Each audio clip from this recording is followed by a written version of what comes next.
The books removed from the Bible. And why we never saw them again. For nearly 2,000 years, people have believed that the Bible we know today has always existed in its final form. But in reality, the earliest centuries of Christianity were full of uncertainty, debate, and dramatic conflict. In those early years, there wasn't a single Bible that all Christians followed. Instead, there were many writings, gospels, letters, revelations, teachings, circulating through different communities. Some were accepted.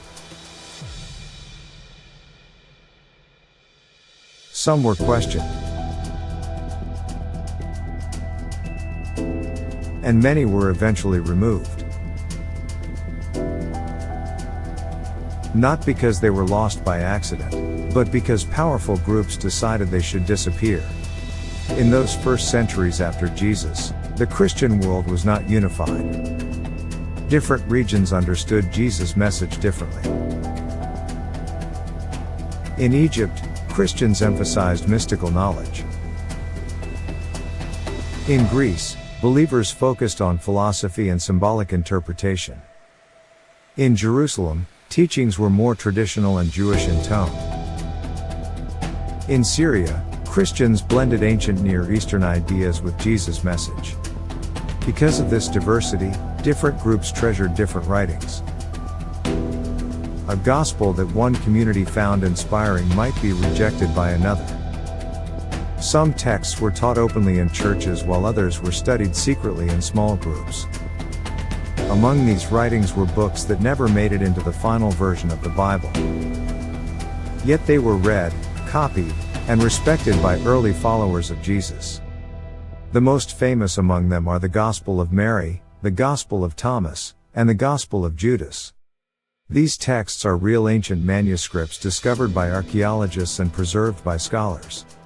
They give us a window into ideas that were once part of early Christianity but were later pushed aside. The Gospel of Mary is one of the most surprising discoveries.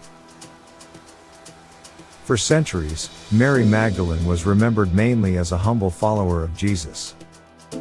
But this text presents her in a very different light. Here, she is a teacher and a trusted companion of Jesus.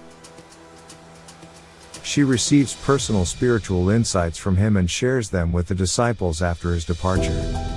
Instead of respecting her leadership, some disciples question her worthiness.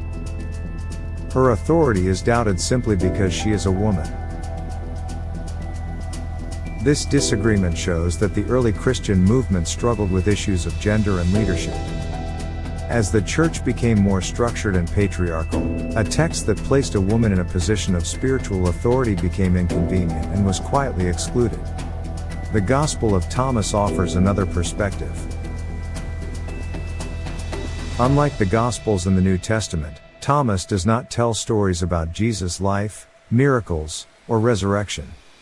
It contains a collection of sayings, many of which emphasize self-discovery, inner transformation, and the divine spark within every person. Some statements echo the New Testament, but others reveal a more mystical understanding of faith. The idea that each person contains the presence of the divine and can find truth within themselves was threatening to the emerging church hierarchy. If understanding God came through personal insight instead of church leadership, the role of institutional authority would weaken. For this reason, Thomas was viewed with suspicion and eventually removed from mainstream Christian teaching. Even more controversial is the Gospel of Judas. This text completely changes the traditional understanding of Judas Iscariot. Instead of portraying him as a traitor motivated by greed, the Gospel of Judas presents him as the disciple who understood Jesus' true mission. Jesus shares secret wisdom with Judas and explains that his role, though painful, is necessary. The idea that Judas acted out of obedience rather than betrayal was considered too radical. It contradicted the story that had become central to Christian identity.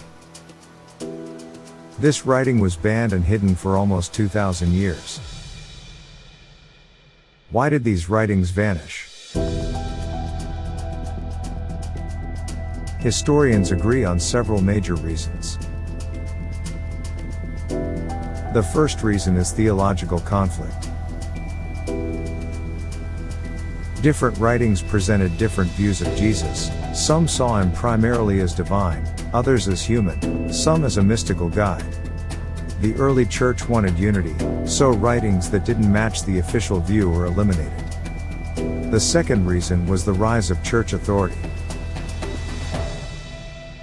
As bishops gained power, they favored writings that supported a structured hierarchy. Texts that encouraged personal spiritual exploration were removed. A third reason was diversity. There were simply too many interpretations of Christianity, and leaders believed the faith needed one consistent message. Finally, political pressure played a huge role. When Christianity became the official religion of the Roman Empire, political leaders demanded unity. A single empire needed a single doctrine.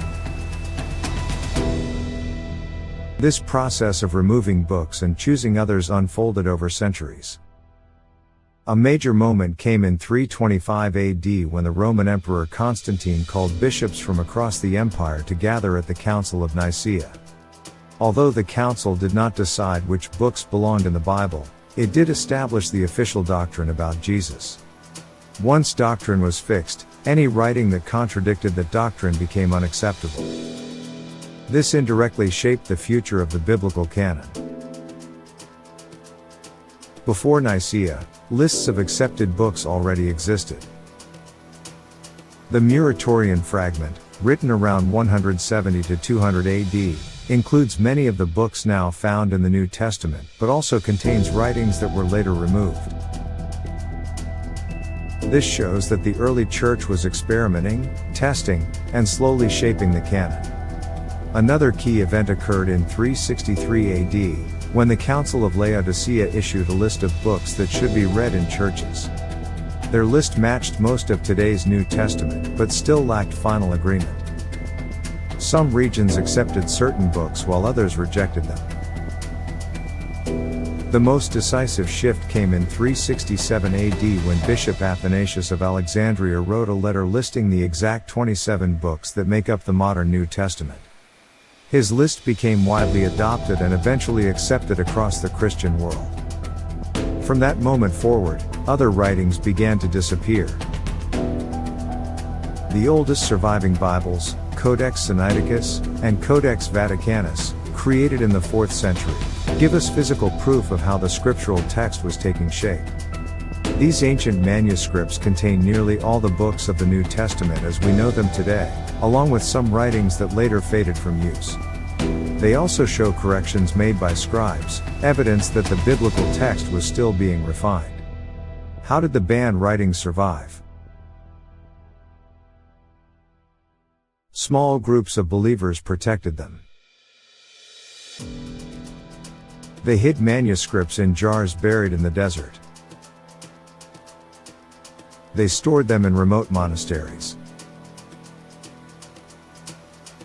They passed them secretly from one generation to the next. The most famous discovery came in 1945, when farmers in Egypt found a sealed clay jar filled with ancient manuscripts.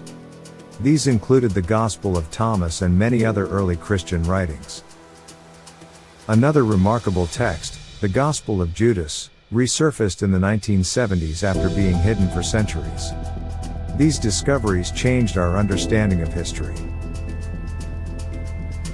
They show us that early Christianity was not a single unified movement, but a collection of different voices, each trying to explain the meaning of Jesus' life and teachings.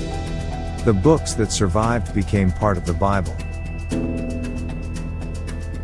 The books that challenged the growing structure of the church were removed. What did these removed books reveal today?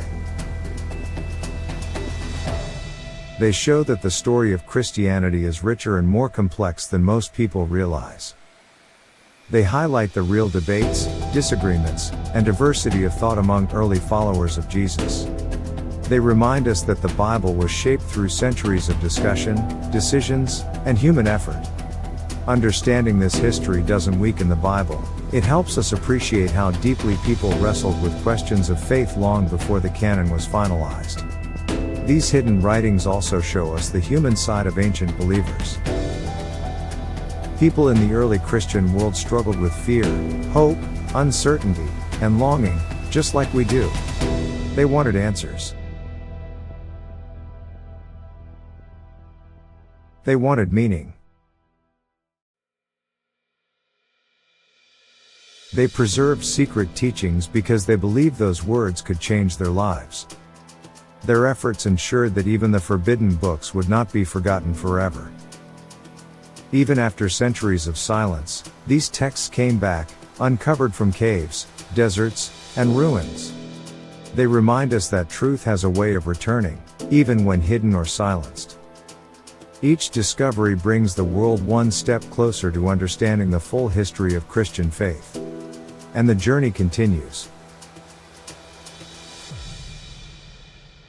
New fragments are still being found.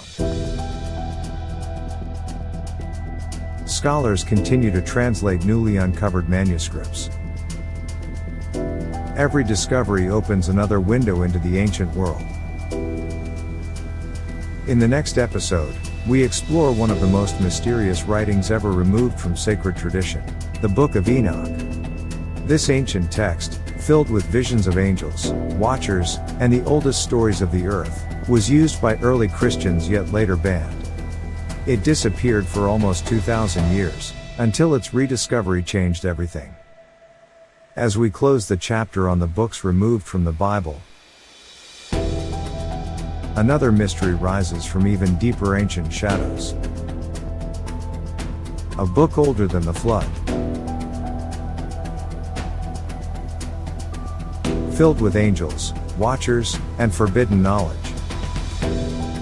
A book early Christians once read, yet later banned for 2,000 years. In our next episode, we uncover the Book of Enoch, and why the world tried to erase it.